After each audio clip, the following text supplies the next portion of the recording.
The talk is in aid of the St Leonards hospice, and I'm very pleased to be doing it for them. It's a look at my life over the last 50 years. Now, a lot of people might think that's quite boring, but I've had quite an amazing life. And I started when I was 12 years old delivering newspapers around Headingley in Leeds. I looked at these great black and white pictures and I thought I'd love to be a photographer for one of these magazines. Anyway, I bought myself a still camera, and I used to follow police cars around Leeds taking pictures of accidents and fires and all that sort of thing.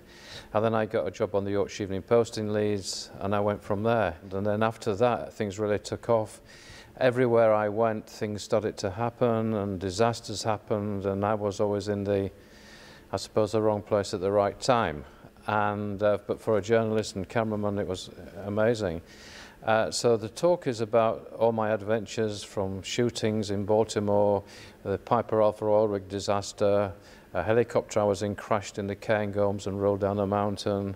There's my life and times with the Beatles and the Rolling Stones and Jimi Hendrix, who I photographed when I was a little boy.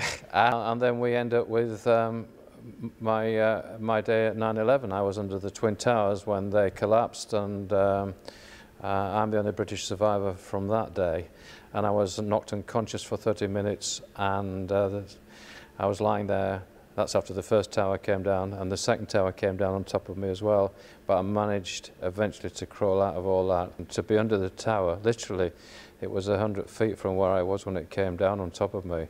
And to survive that, I mean, when it started to collapse, there were 22 firemen around me, and only 4 of us survived that.